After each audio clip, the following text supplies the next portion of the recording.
Hi, everybody. Welcome to another installment of the MCAN Power Half Hour. And today we're going to be talking about carbon pricing. I have two fantastic guests to talk about this with me today. I've got Cindy Luppi from Clean Water Action, who's also an MCAN board member. As she points out, I should make sure to mention that. And I've got Quinton Zondervan, who's with the Climate Action Business Association, as well as being the head of Green Cambridge, which is one of our MCAN chapters.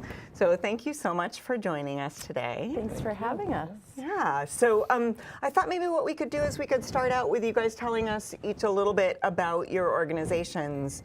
So Cindy, why don't you tell us about Clean Water Action? Sure. Clean Water Action is a regional and national environmental group. We really focus on reducing pollution that harms human health and shifting to a more sustainable and clean tech economy. So this issue really hits us on both sides of our mission, working to reduce the pollution that leads to asthma and other respiratory impacts, is responsible for the largest source emissions of mercury, which is, I think everyone knows is a learning disability chemical that has been very well studied and we're very concerned about, and also puts the thumb on the scale for the promise of clean energy and a healthier tomorrow and a more innovative tomorrow for all of us. So we're really excited to be involved in the campaign. Yeah, great. Quinton, tell us about CABA and how you guys how you got involved with the carbon pricing campaign. Right. So the Climate Action Business Association works with local businesses to improve their sustainability, to enhance their voice in the policy arena, and also to create a stronger community of businesses working on climate action. And the carbon pricing campaign is one of our premier policy initiatives because, as businesses, we really support putting a price on carbon as a way to shift the market, towards renewable energy and away from climate-causing fossil fuels. Right. Okay, great. And tell us a little bit, Cindy, I know that you're essentially sort of leading the charge on the campaign, so tell us about... Well, this is a big team effort, for I know. Sure. It's a huge team effort. It's impressive how big a team it is. I act as the facilitator for the large coalition that is coming together and growing every day, looking at state level and national efforts to move carbon pricing policies. We're particularly excited about the leadership in Massachusetts because it is in keeping with our long tradition of being change makers on and progressive on climate and other socially progressive issues like same-sex marriage.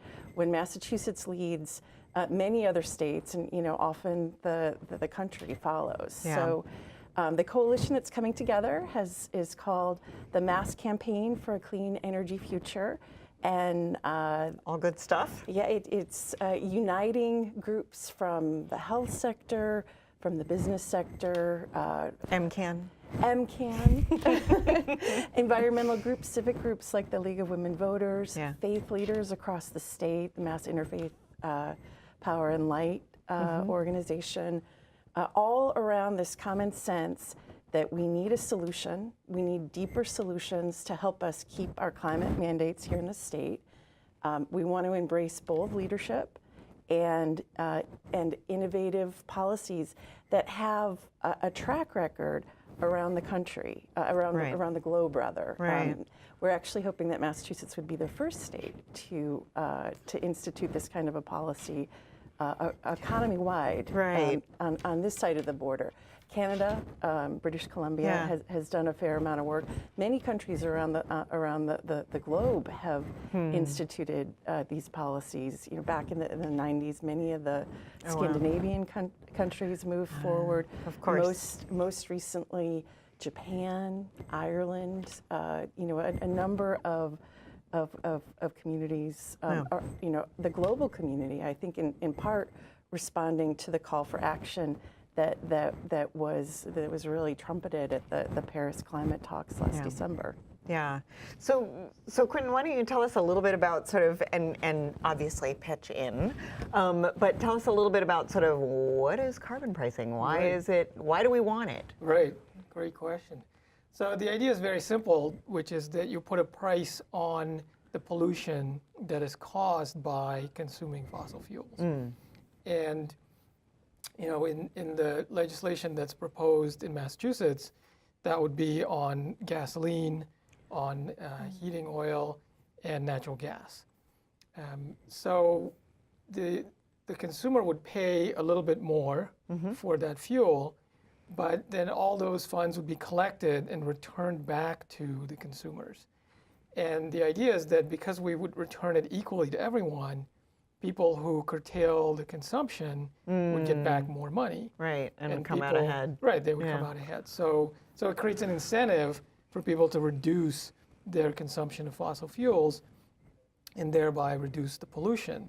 At the same time, it also creates incentives for clean technologies to get developed because it establishes that market. Right. And people understand that the price of fossil fuels is not going to drop so low that people are going to switch back to that, right? Because you have that additional cost always there. Yeah. And it's, I mean, one of the reasons that I think that MCAN is involved in the campaign is that it is really a valuable tool. You know, it's one of those incredibly effective tools, right, that you can have in your toolbox for all of the aspects of climate change. Yeah, I think that's spot on. We're, I think, fortunate that in 2014, the Mass Department of Energy Resources did an in-depth study of what a policy like the one that Quinton just described, how that would play out in Massachusetts. And I think they came up with a number of really interesting findings.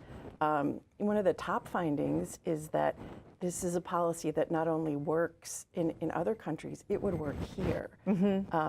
In 2008, Massachusetts set some mandatory requirements for global warming pollution reductions, and MCAN was obviously a real leader in that effort, as was Clean Water and a whole host of business leaders. And at that time, the mandate was, let's set a 2020 goal for pollution reduction, and let's keep that going steadily through at least mid-century, where we would hit a minimum of an 80% pollution reduction. So, which is really major. It's major, and it's because that is what science is telling us we need to do to ward off the worst impacts of climate change. Right. And it really can't be done without creating a strong incentive for people to reduce their pollution. Exactly. That's what the study found, is that this tool would yield, depending on where you set the fee, 5 to 10% of our overall reductions of our overall commitments in one fell swoop. Wow. And it is the policy, the single policy that will get us the most bang for the buck, or the most carbon pollution reduction, the way to the 2020 and mid-century goals. And the truth is, Massachusetts has made a fair amount of progress heading towards the 2020 goals, but we're not on track to hit that 25% reduction, and we're certainly not on track to keep going beyond that and hit our deeper targets. So economists and analysts are really clear on this point, that we're not going to hit our mandates and reach the goal that we all want to reach together unless carbon pricing is one of our next leadership steps that we embrace here. So in terms of effectiveness, this policy gets an A+. One of the other things that the study brought out is that in terms of fairness and equity, and if we look at impacts on low and moderate income families, this policy also gets an A+, because the mechanism would actually reward the families and the communities that use the least energy, and economic analysis shows that low-income and moderate-income families Right. use the less energy Yeah. and would get a larger rebate Right. and would likely come out ahead, again, depending on where the fee ends up, in the area of $100 each and every year over and above what fee they might Right. pay out. And again, Right. we're not positive that these out-of-state fossil fuel companies would pass on all of their costs to the Right. public. One of the, I think, our closest models for looking at this is looking at the province of British Columbia. Yeah, I was going to actually ask you to talk about that because I think it's, you know, it's nice to have a proven trial of something. You know, Massachusetts likes to be ahead, but it's even better to be just behind, right? Exactly, and catching up. That's the key point. Yes, hopefully catching up. So in 2008, British Columbia passed a fee and rebate policy. So they've had it for a while. Yes. Yeah. And they have steadily increased their fees over the past few years, and gotten to a point where about 16% of their fuel use has been reduced since the 2008 starting point. Yeah. And at the same time, their clean tech economy, which I'd love to hear Quinton talk about, their growth in the clean tech and clean energy sector through leveling the playing field between the polluting energy sources of our past that get all and those our federal bright subsidies. clean energy future that is within our grasp has grown 50%. Oh, wow. So I would love to hear more from you, Quinton, it about, really about that impact. It sets the tone. Yeah. You know, for those companies, Yeah. they understand that they would be welcome, Right. you know, in that territory Right. to develop their technologies, and that they would have a market. Yeah. And in addition to that, it also grows the economy overall, because it takes money that otherwise would go out of state Right. to the fossil fuel companies. Instead, it stays here where it's spent in the local economy. So Right. you also get a little bit of job growth and a little bit of economic growth from it as well. So it's really a win-win-win, you know? Yeah. Yep. And of course, it's far more efficient to make your energy closer to home, just in terms of, you know, loss of energy over power lines and stuff like that. The closer it's made to where it's consumed, the better off we all are. Yeah, I think that's another strong point in favor of carbon pricing, is that it's the kind of policy that you can tailor to your local economy. One of the key things about Massachusetts and about British Columbia is that we import fossil fuels. We don't extract a single ounce of Which, thank goodness, natural right? gas I mean, we like that, but yeah. But when we import that fuel from out of state, crosses our state border, comes into our economy, the dollars that we pay for that energy go to support the economies of states like Pennsylvania and Texas and Louisiana, other countries, and it's a big ticket. And in some cases, other Massachusetts. countries that we don't support in a lot of ways, and who have values which are different than ours. So that's I think that's a really central point. That on average, approximately $20 billion with a capital B leaves our economy each and every year in Massachusetts to look, to support our out-of-state fossil fuel habit. And this policy, because our local sources are clean and efficient and renewable and conservation in nature, conservation-oriented in nature, then we get pollution reductions that are significant, increases in our local economy, and the ability to have a flexible tool that, in the event that there's a particular business sector that has a particular challenge with the policy, we can craft a really creative solution following along the lines of British Columbia and other countries that have been really successful acting surgically within a particular sector to make sure. In British Columbia, they've done a lot of work, for example, with the cement industry. Oh, right, which is very carbon intensive. And in British Columbia, overall, the business community has been very supportive of this policy. All the way along. All the way along. That's And great. again, because it really helps grow the economy. Yeah. And you know, in Massachusetts, in the United States in general, it's really a good time to start instituting this kind of policy because what we're seeing is, you know, offshore wind is becoming a reality. Yep. You know, solar is really growing and the cost keeps coming down. We're seeing electric vehicles are coming on the market that are affordable. Right, so it's a great time to give that extra nudge. So this is the time to give that little extra push and say, hey, you know, pumps. right, exactly. So here's an incentive to switch from fossil fuels to these new technologies that are now available that you and kind of affordable. want to do anyways. Exactly. Yeah. So tell us a little bit about the legislation, because there's legislation pending or possibly there's a bill moving. In the State House that would institute this kind of revenue neutral carbon pricing. How's it doing? As it's called. Well, it got an extension, so that's good. So that means it's still in committee and it could still come out of committee. But it's not dead. It's not dead yet. So we're optimistic. Okay. But we really need people to be educated about it, understand it, support it, and let their legislators know that it's time to put a price on carbon, because you know the legislators in general also are not yet very familiar with this kind of policy tool. So it's really about creating familiarity and understanding. Well, and one of the things that we were talking about right before we started the show is you guys are out speaking to community groups and to these, being part of speakers forums many times a week is my impression. I mean, it seems like there's an event all the time. Well, that's the thing. The coalition right now is really focusing on education, outreach, and also listening.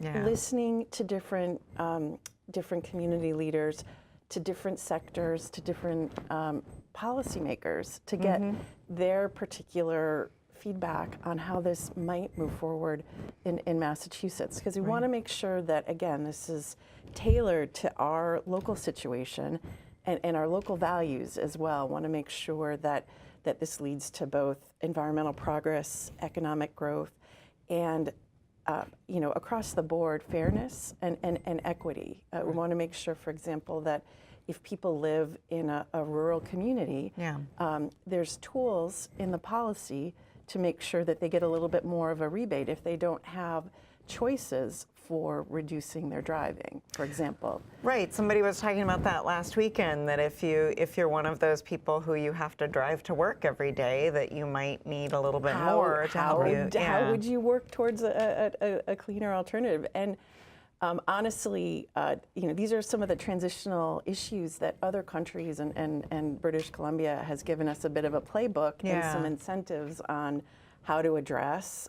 It also it also gives us proof that these are working models. I mean, one of the other things, obviously, that Massachusetts likes to pride itself on is being good managers and being trendsetters and also being responsible managers. So we can, in this situation, we can work to catch up with much of the rest of the world, and at the same time learn from their lessons and their successes.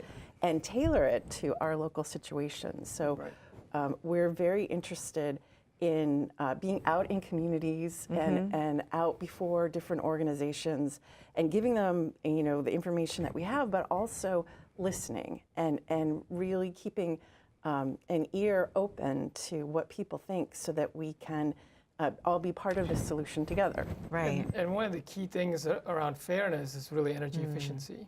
Right. Yes. And Massachusetts is the leader in the country on energy efficiency. 4 years running, 5 years running, something like that? So we have very robust programs in place to help people become more energy efficient, particularly in their home energy consumption.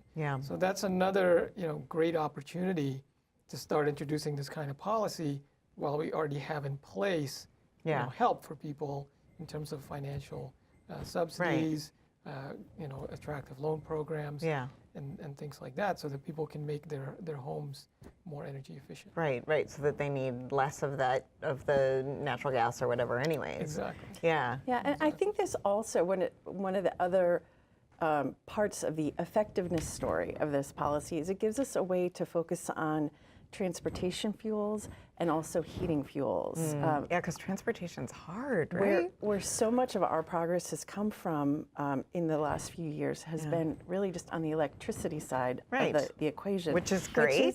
But let's do we're more. at this, once in a generation moment where coal plants that have been online since the Eisenhower administration. Or companies like Peabody that have been around for 100 and something years are going under. Are shifting away. So we have to be really careful about that transition moment, about safe transitions to new and clean fuels.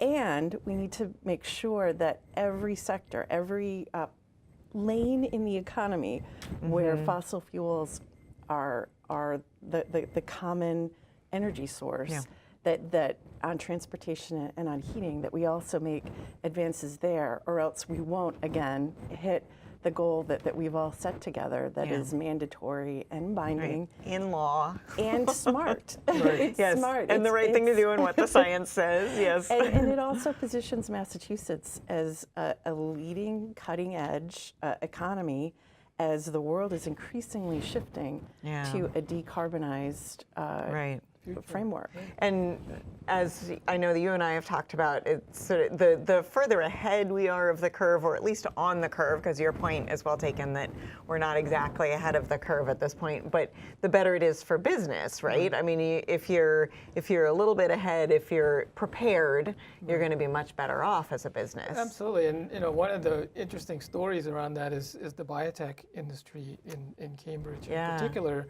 where 20, 30 years ago, when some of this technology was just coming online, Cambridge actually decided to have a policy for regulating that kind of activity. And a lot of people thought, this is going to kill the biotech industry. But actually what it did was it attracted the biotech industry to Cambridge because they knew that there's a clear policy framework in place and people are actually embracing this new industry. And this is a similar kind of opportunity for Massachusetts. Yeah, I definitely agree, Quinton, and I think that also speaks to the experience of British Columbia, where obviously these are policy and sector decisions, but they're also political in nature. Right, of course. And one of the course. Interesting things I think about the British Columbia story is that the party that moved and the government that moved carbon pricing forward in British Columbia has been reelected twice, and the policy itself is seeing really steady increases in public support. So, again, so it's good for everybody. It's good for the politicians as well as the rest of us.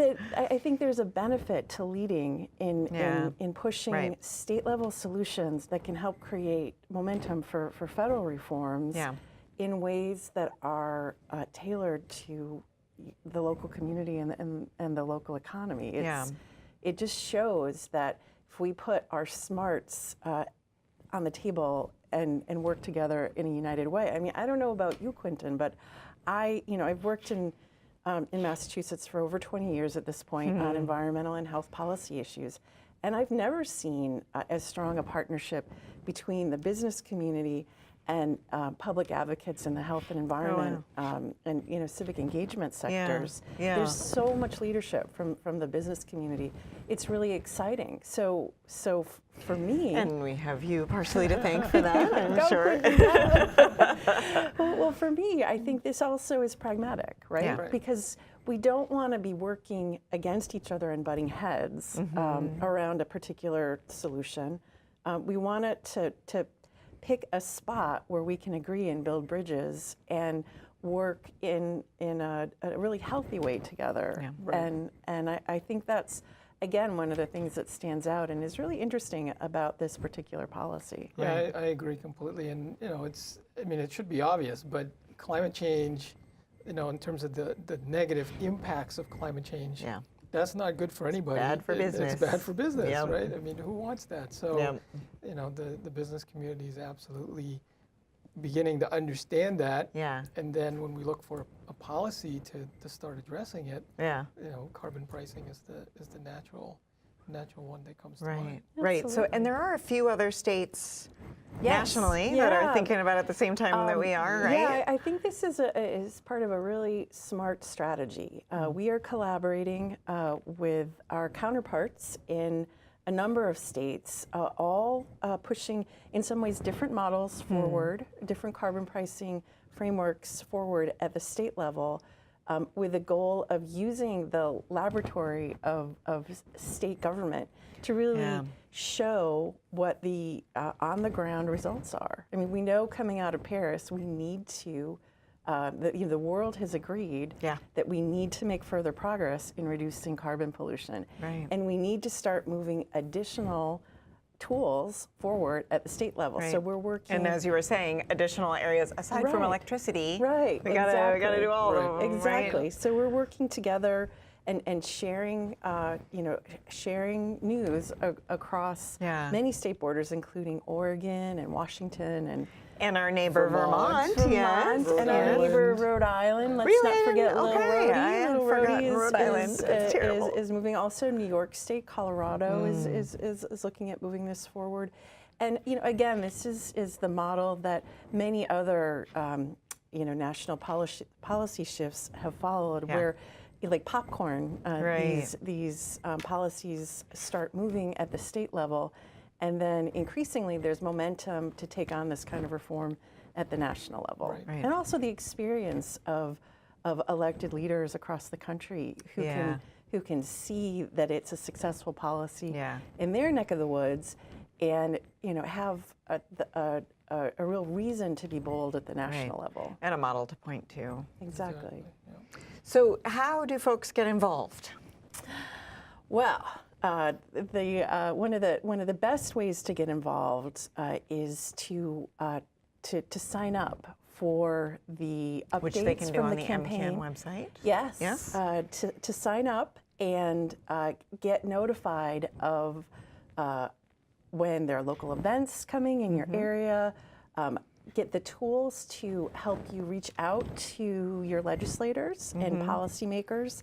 There's all kinds of how-to kits and like little action alerts that you can get that will give you the information and the bill numbers and really be sort of one-stop shopping for voicing your concern and sharing that with public officials, which is really important. So that's one of the big things that I would say. The most important thing to do is to get involved and to get into get onto the list where you get information about how the campaign is moving forward. And right now, if you can take that next step, the best thing to do is to get in touch with legislators in support of Massachusetts moving forward with carbon pricing leadership. Legislators and the governor as well. One of the interesting things about our laws in Massachusetts is that the governor, the state, does have the ability to move forward a price on carbon as well. So we're wanting to make sure that the governor and the legislature hear that this is something, this kind of leadership is popular with constituents across the state. So, and for businesses, they can join, they can sign up with you. They can join the Climate Action Business Association. Fabulous. And one of the tools that I'm particularly excited about that we're developing right now is a way to help our members price carbon internally in their own business operations. And that gives them an opportunity to learn more about how does it work. And start thinking more about it. And more broadly, and also engage their employees and educate them on this issue and their customers. So it's that's really great. That's great. And so what is your website? cabaus.org. And what is the Clean Energy Future Campaign's website? It is campaignforcleanenergyfuture.org. Excellent. Well, thank you so much to both of you for coming on the show. This has been great, very informative, and I'm hoping that a lot of folks will get involved in the campaign and sign their businesses up as a result of seeing you guys talk so articulately about it. Well, thank you, Carol. It's great to be here. And thanks for joining the show.